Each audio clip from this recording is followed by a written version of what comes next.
Influencia del barroco en todas las artes, presentado por Juliana Silva, Tatiana Saavedra y Carolina Vélez. Literatura en el barroco.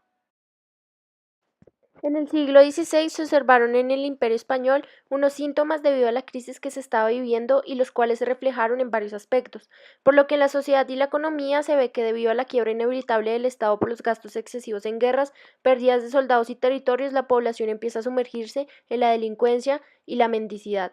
También la ideología de las personas cambia en cuanto a que el optimismo y confianza que tenía el ser humano, y lo cual se venía cultivando desde la época del Renacimiento, se ve opacado por pensamientos de angustia y de reflexiones del paso fugaz de la. Esto se ve reflejado en las obras de los autores literarios de la época, en las cuales se ve el interés de la Iglesia, por lo que se retoman ideologías propias de la Edad Media. Sin embargo, este siglo fue denominado siglo de oro porque fue de gran importancia para las artes, en especial de la cultura española. Escuelas literarias importantes del barroco fueron el culteranismo y el conceptismo. El culteranismo buscaba crear un mundo lleno de belleza por medio de un lenguaje complicado, culto, que estaba lleno de metáforas, de mitología e hiperbatos. En cambio, el conceptismo tenía como principal representante a Quevedo y estaba lleno de acertijos, juegos de ingenio, juegos de palabras, entre otros. Entre la poesía barroca destaca como personaje Luis de Góngora. Esto del culteranismo estuvo tan involucrado hasta el punto que se le llega a llamar gongorismo. En sus obras se pueden ver poemas populares de romanceo, sonetos de tema amoroso, mitológicos, de reflexión acerca de la vida o burlescos, o también se pueden ver poemas mayores que se destacan por seguir las fábulas de Polifemo y Galatea. Por otro lado está Francisco de Quevedo, que tiene como caracterización en su poesía el ingenio, juegos de palabras y emociones. Se destaca por sus sonetos en los que se puede ver poesía amorosa, poesía filosófica, poesía satírica y burlesca. También podemos encontrar a Lope de Vega, el cual recuperaba temas y poemas populares que se encontraban en sus obras de teatro. En la prosa del barroco podemos encontrar tres tipos de novela. La novela idealista, la cual tuvo menos éxito que en el siglo anterior a lo que estamos mencionando. Después está la novela cortesana, la cual se puede definir como colecciones de novelas cortas. Y por último, la novela picaresca, el cual fue el género más destacable del movimiento barroco y el cual se destaca la obra del Buscón de Francisco de Quevedo. El teatro barroco. Dentro del teatro barroco se pueden ver dos géneros: la comedia nacional, la cual fue utilizada por las clases dominantes para difundir su ideología y se caracterizaba por mezclar elementos cómicos y trágicos, y también por sus temáticas de amor, religión, mitología, historia y honra. El teatro religioso, el cual se ha caracterizado por tener obras más abstractas, con un único acto y personajes que representan el bien, el mal, entre otros. En la danza barroca, la aristocracia solía organizar festividades por todo y en las cuales siempre se encontraba presentes la música y la danza. En un principio eran las mismas danzas que se veían en el Renacimiento, pero a partir del año 1600 llegó la reconocida danza denominada el minué, entre las cuales se pueden encontrar las siguientes. El primero era el ballet de cour, obra teatral bailada en la que al final comenzaba un gran ballet en el que participaba el rey. Este se mezclaba con el canto y la danza. También se pueden encontrar la allemanda, que se caracterizaba por ser una danza calmada, y la curante, que al contrario de la primera, se caracterizaba por ser una danza rápida.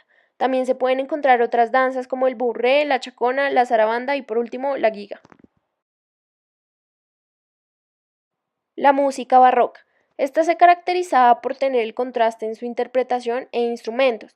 Desde esta época se comenzó a hablar de melodía y armonía como conocimiento teórico, y se caracterizaba por el constante uso del bajo continuo, hasta el punto que se denominó la edad del bajo continuo a finales del barroco. Como principal representante tenemos a Luis de Góngora, quien fue un poeta español, que en su testamento hace referencia a su obra en prosa y en verso, aunque no se ha hallado ningún escrito en prosa, salvo las 124 cartas que conforman su epistolario, testimonio valiosísimo de su tiempo. El estilo gongorino es sin duda muy personal, lo cual no es óbice para que sea considerado como una magnífica muestra del culteranismo barroco.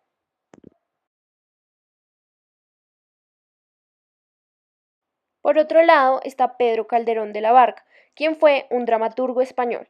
Calderón pone en juego menor número de personajes y los centra en torno al protagonista, de manera que la obra tiene un centro de gravedad claro, un eje en torno al cual giran todos los elementos secundarios, lo que refuerza la intensidad dramática. También está Miguel de Cervantes. Don Quijote de la Mancha ha sido unánimemente definido como la obra cumbre de la literatura universal y una de las máximas creaciones del ingenio humano. Considerado asimismo el arranque de la novela moderna y concebido inicialmente por Cervantes como una parodia de los libros caballerías.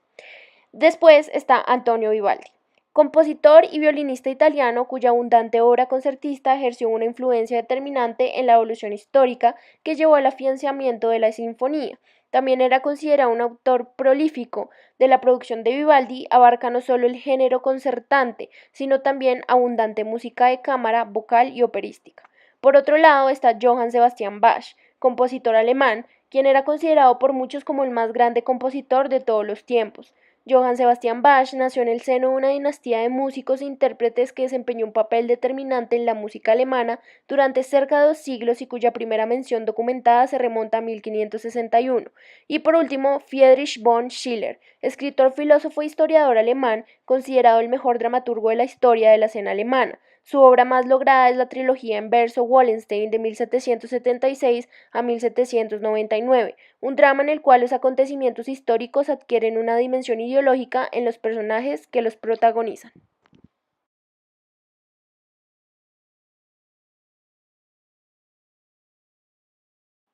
Escuela veneciana. Esta escuela se desarrolló con relativa independencia respecto a las tendencias dominantes en otros lugares. Las características de Venecia, cosmopolita, acaudalada y volcada al intercambio, fueron un factor determinante. Sus particularidades urbanas y su belleza arquitectónica fueron asimismo parámetros centrales de los intereses estéticos de la escuela, que pintaron y evocaron sus espacios en varias de sus obras. Fue asimismo determinante la relativa tranquilidad de la ciudad, pues la Serenísima República no padeció confrontaciones, como las luchas internas de Florencia, y gozó de una sólida independencia hasta los tiempos napoleónicos.